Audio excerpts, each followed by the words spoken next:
السلام علیکم دوستوں، کیسے ہیں آپ سب؟ امید ہے آپ سب خیریت سے ہوں گے۔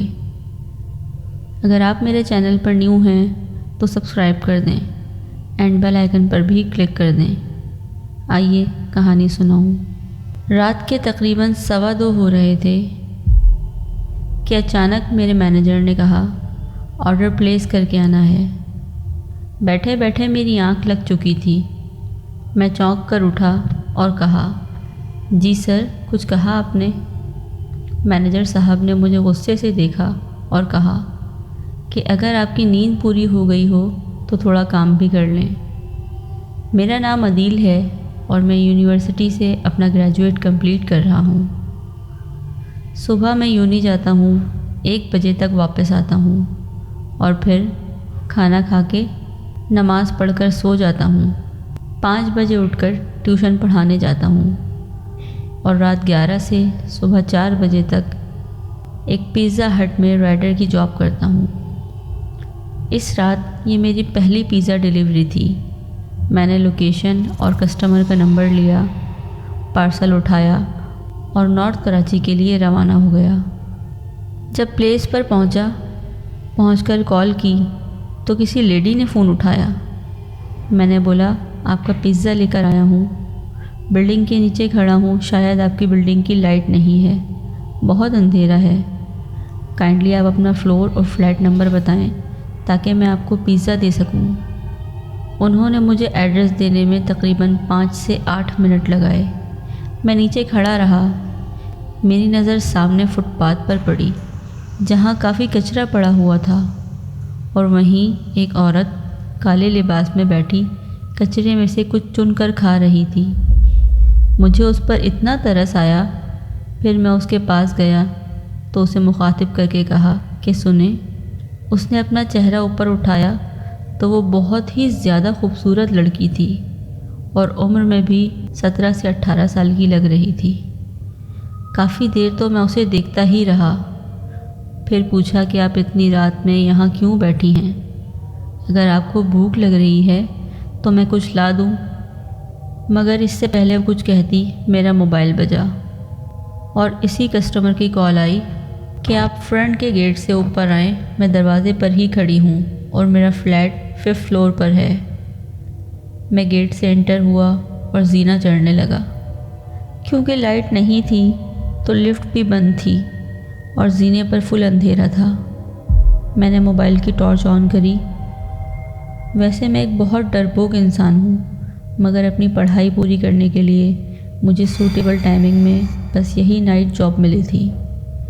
زینہ چڑھتے وقت اتنی خاموشی تھی کہ سوائے جھینگر اور میرے قدموں کے کوئی دوسری آواز نہیں تھی۔ خیر، میں نے اپنی سپیڈ بڑھائی اور 5th فلور تک پہنچا تو وہ عورت نظر آئی جس کا یہ آرڈر تھا۔ میں نے اس کو پیزا دیا اور پیمنٹ بتائی۔ اس نے کہا آپ رکیں، میں پیسے لاتی ہوں۔ وہ اندر گئی۔ اس کے 2 سیکنڈ بعد ایک عورت کے چیخنے کی آواز آئی۔ میں گھبرا گیا۔ میں نے پوچھا خیریت ہے نا؟ اس نے اندر سے کہا نہیں، خیریت نہیں ہے، آپ پلیز اندر آئیں۔ میں اندر گیا اور اس سے پوچھا کہ کیا ہوا ہے؟ اس نے کہا ایک کاکروچ میرے ہاتھ پر چڑھ گیا تھا۔ مجھے یہ سن کر اتنی ہنسی آئی۔ پھر اس نے کہا ڈر کے مارے پیسے بھی میرے ہاتھ سے گر گئے ہیں، آپ ذرا میری ہیلپ کر دیں کہ پیسے مل جائیں۔ میں نے ٹارچ کی مدد سے پیسے ادھر ادھر ڈھونڈنا شروع کر دیے کہ اتنے میں لائٹ آ گئی تو میری جان میں جان آئی۔ جب روشنی ہوئی تو میری نظر اس کسٹمر پر پڑی۔ میں تو حیران رہ گیا۔ میں نے کہا آپ؟ اس نے کہا جی بولیں۔ میں نے بولا ابھی کچھ دیر پہلے تو آپ نیچے روڈ پر بیٹھی تھیں۔ اس نے کہا آپ کو کوئی غلط فہمی ہوئی ہے۔ اتنے میں لائٹ دوبارہ چلی گئی اور اس لڑکی کی آنکھوں میں سے جیسے آگ نکل رہی ہو ایسی روشنی چمک رہی تھی اور اس کی آواز کے ساتھ ساتھ کوئی مردانہ آواز بھی آ رہی تھی۔ اس کو دیکھ کر خوف سے میرا پسینہ چھوٹنے لگا اور دل کی دھڑکن اتنی تیز ہو گئی جیسے ابھی دل باہر آ جائے گا۔ میں فوراً پلٹا اور دروازے کی طرف بھاگا، مگر وہ میرے پہنچنے سے پہلے ہی زوردار آواز کے ساتھ بند ہو گیا، جبکہ کسی ہوا کا وہاں نام و نشان تک نہیں تھا۔ پیچھے سے اس عورت کے ہنسنے کی آواز آئی۔ میں نے کہا پلیز مجھے جانے دیں۔ اس نے کہا ایک بار جو یہاں آتا ہے وہ واپس جا نہیں سکتا۔ اس نے مجھے زور سے دھکا دیا اور میری گردن پر ایسے کاٹنے آئی جیسے خون پینے کی نیت ہو۔ میں نے زور زور سے پڑھائی شروع کر دی تو اس کی آنکھیں نارمل ہوئیں۔ میں رکا نہیں اور مسلسل پڑھتا رہا۔ تھوڑی دیر بعد وہ لڑکی بے ہوش ہو گئی اور لائٹ واپس آ گئی تھی۔ میری کچھ بھی سمجھ نہیں آ رہا تھا کہ میں کیا کروں۔ دماغ کہہ رہا تھا کہ میں فوراً یہاں سے نکل جاؤں، مگر دل نے کہا کہ اس کم عمر کی لڑکی کو یہاں چھوڑ کر نہیں جانا چاہیے، اس کی حالت ٹھیک نہیں ہے۔ میں نے اسے گود میں اٹھایا اور جا کر بیڈ پر لٹا دیا اور خود صوفے پر سامنے بیٹھ گیا۔ پوری رات میرے ذہن میں مختلف سوال چلتے رہے اور فجر کی اذان ہو گئی اور پھر میری آنکھ لگ گئی۔ صبح تقریباً 8 بجے مجھے کسی نے ہلا کر اٹھایا۔ میری آنکھ کھلی تو وہی لڑکی تھی۔ اس کے چہرے پر نماز کا دوپٹہ بندھا ہوا تھا۔ میں اٹھا۔ اس نے بولا آپ کون ہیں؟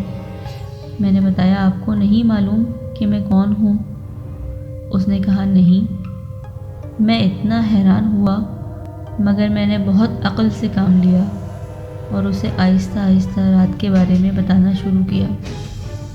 ابھی بات آدھی ہی ہوئی تھی، اس نے کہا آپ ایسا کریں فریش ہو جائیں، میں جب تک ناشتہ بناتی ہوں۔ میں فریش ہو کر آیا تو وہ کچن میں ناشتہ بنا رہی تھی۔ میں نے اسے پوری بات نہیں بتائی تھی۔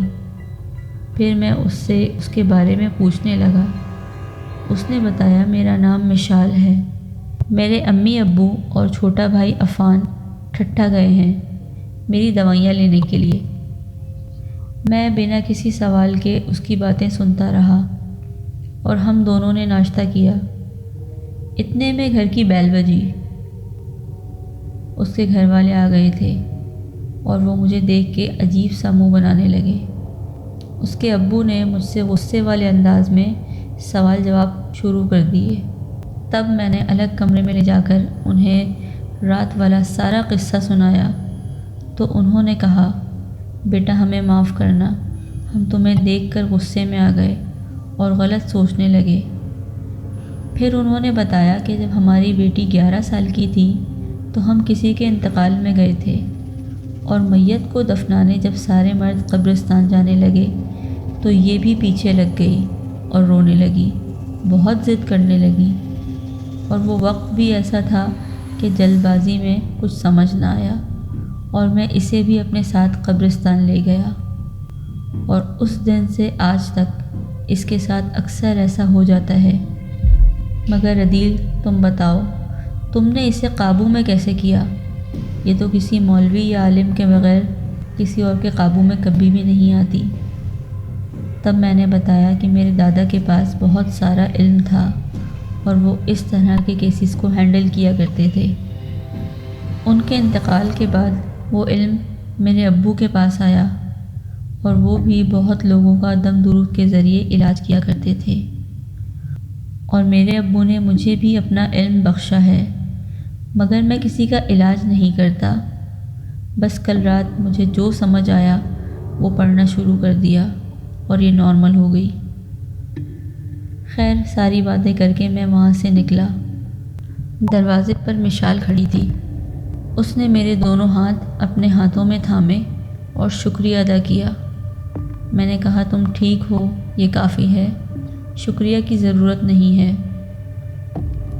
جاتے وقت وہ مجھے ایسے دیکھ رہی تھی کہ جیسے اپنا اثر چھوڑ گئی ہو، اور پوچھا کہ کیا اب ہم کبھی ملیں گے؟ میں نے بے ساختہ کہا بہت جلد۔ گھر آ کر میں نے اپنی امی کو ساری بات بتائی اور 1 ہفتے تک مشال کو ہی سوچتا رہا۔ وہ میرے ذہن و گمان سے جا ہی نہیں رہی تھی۔ پھر میں نے اپنی امی سے بات کی کہ مجھے مشال سے شادی کرنی ہے، آپ میرا رشتہ لے کر چلیں۔ پہلے تو امی سوچ میں پڑ گئیں اور مجھ سے کافی بحث بھی کری کہ بھلا ایک ایسی لڑکی جس کے ساتھ اتنے مسائل ہیں تم اس سے شادی کیسے کر سکتے ہو۔ بہرحال میری ضد کے آگے وہ مان گئیں اور پھر میری مشال سے شادی ہو گئی۔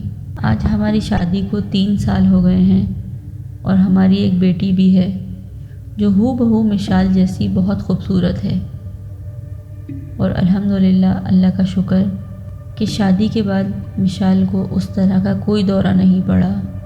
ہاں اکثر اس کی طبیعت بگڑ جاتی ہے، لیکن جب میں اس پر پڑھ کر دم کرتا ہوں تو وہ بالکل نارمل ہو جاتی ہے۔